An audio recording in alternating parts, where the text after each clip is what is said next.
मौनी अमावस पावन दिन मन रख शांत विचार, स्मरण कर हरि नाम को मिटे पाप का भार। हरे कृष्णा। आप सभी का दिन शुभ और मंगलमय हो, इसी कामना के साथ आज की वीडियो शुरू करते हैं। आज की वीडियो में मैं आपसे बात करने वाली हूँ सोमवती अमावस्या के बारे में। वैसे तो अमावस्या तिथि प्रत्येक मास में आती है, लेकिन सभी अमावस्या तिथि में मौनी अमावस्या और सोमवती अमावस्या को सबसे श्रेष्ठ माना जाता है। जो अमावस्या तिथि सोमवार के दिन आती है उसे कहा जाता है सोमवती अमावस्या। तो सोमवती अमावस्या प्रत्येक मास में नहीं आती है, जैसे कि साल में 2 या 3 अमावस्या ऐसी होती है जबकि अमावस्या तिथि सोमवार को होती है और तभी हमें यह शुभ संयोग प्राप्त होता है। और साल 2024 की अंतिम अमावस्या तिथि सोमवार के दिन पड़ रही है, तो इसे सोमवती अमावस्या कहेंगे। तो आज की वीडियो में आप जानेंगे कि सोमवती अमावस्या कब है, अमावस्या की तिथि कब प्रारंभ हो रही है, कब समाप्त हो रही है। और कई भक्त हैं जो कि अमावस्या तिथि का व्रत धारण करते हैं, तो उन्हें अमावस्या का व्रत कब धारण करना है। वैसे सोमवती अमावस्या सबके लिए विशेष होती है, विशेषकर सौभाग्यवती महिलाएं आज के दिन व्रत धारण करती हैं और पूजा करती हैं, अखंड सौभाग्य के लिए प्रार्थना करती हैं। तो स्नान दान व्रत पूजा का शुभ मुहूर्त क्या होगा और सोमवती अमावस्या को क्या करना चाहिए, क्या नहीं करना चाहिए, संपूर्ण जानकारी आपको आज की इस वीडियो में प्राप्त हो जाएगी। तो बहुत महत्वपूर्ण है आज की वीडियो, पूरा जरूर देख लीजिएगा। और अगर वीडियो अच्छी लगे तो वीडियो को लाइक करके चैनल को सब्सक्राइब जरूर कीजिएगा और कमेंट बॉक्स में जय श्री कृष्णा जरूर लिखिएगा। सोमवती अमावस्या के दिन पवित्र नदियों में स्नान करना बहुत ही महत्वपूर्ण माना जाता है। ऐसा कहा जाता है कि अगर आप आज के दिन पवित्र नदी में स्नान कर पाते हैं, किसी भी पवित्र नदी में, तो इससे आपके पितरों की आत्मा को शांति प्राप्त होती है। पवित्र नदियों में स्नान करते समय अपने पितरों का ध्यान करना, तर्पण करना अत्यंत ही श्रेष्ठ माना जाता है। देखिए, अब सभी के लिए यह संभव नहीं है कि वह गंगा में स्नान करे या किसी पवित्र नदी में स्नान करे। तो ऐसे में आप क्या करें, आप अपने घर में भी गंगा जल मिश्रित जल से स्नान कर लीजिए और फिर पितरों का तर्पण कीजिए। उनको स्मरण करते हुए उनके निमित्त आप दान करते हैं, जरूरतमंदों की मदद करते हैं, तो इससे भी आपके पितृ प्रसन्न होते हैं। दान आप अपनी इच्छा के अनुसार, अपनी क्षमता के अनुसार, अपनी सामर्थ्य के अनुसार किसी भी वस्तु का कर सकते हैं। जैसे कि अनाज का दान कर सकते हैं, कपड़ों का दान कर सकते हैं, और जैसे कि अभी सर्दियां हैं तो आप कंबल का दान भी कर सकते हैं, ऊनी वस्त्रों का दान कर सकते हैं। ठीक है, किसी भी जरूरतमंद को आप दान करें, गरीबों को दान करें, तो इससे आपके पितरों की आत्माएं तृप्त होती है। चाहे तो आप ब्राह्मण को भी दान कर सकते हैं। देखिए, आप जब भी दान करें, आप अपनी इच्छा के अनुसार, अपनी सामर्थ्य के अनुसार जब भी आप दान करते हैं तो उसके साथ आपको दक्षिणा स्वरूप में कुछ पैसे अवश्य रखने चाहिए, तभी आपके दान को सार्थकता मिलती है। शास्त्रों के अनुसार सोमवती अमावस्या के दिन हम कोई भी कर्म करते हैं, अच्छा या फिर बुरा, तो उसका फल हमें जन्म जन्मांतर तक प्राप्त होता है। इसलिए जितना हो सके शुभ कर्म करना चाहिए, किसी भी प्रकार से किसी की निंदा या फिर चुगली नहीं करनी चाहिए।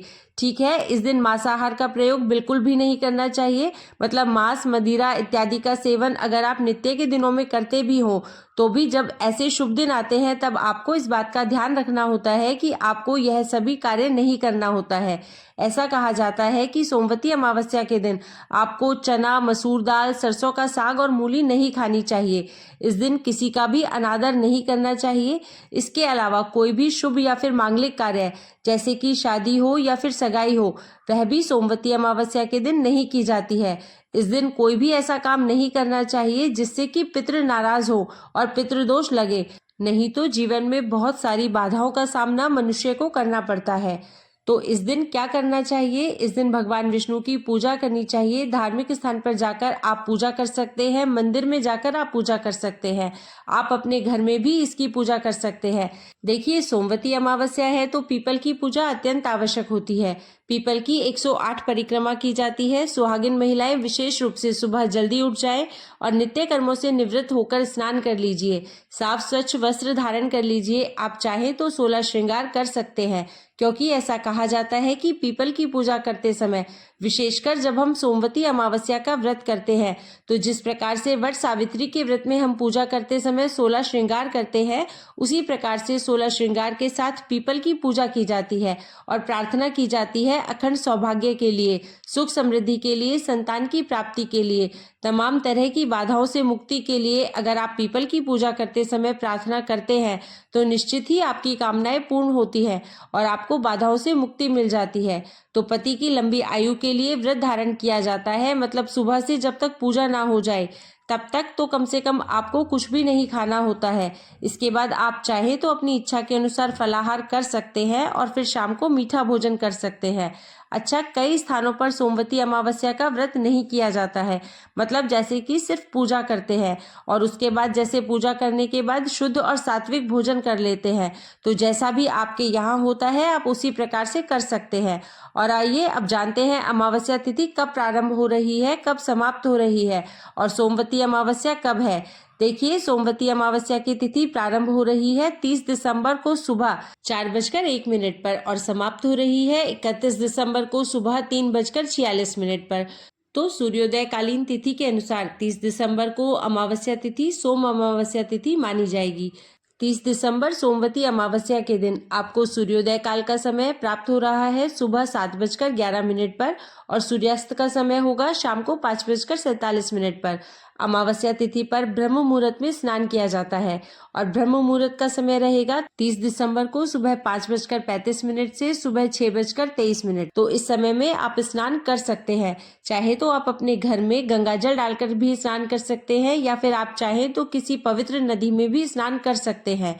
30 दिसंबर को अमृत काल का समय आपको प्राप्त हो रहा है शाम को 5:28 से शाम को 7:06 तक। अच्छा, अमृतकाल एक ऐसा समय होता है जिस समय में आप पूजा पाठ करते हैं, मंत्रों का जाप करते हैं, कोई भी उपाय करते हैं तो उसका फल आपको कई गुना पर होकर प्राप्त होता है।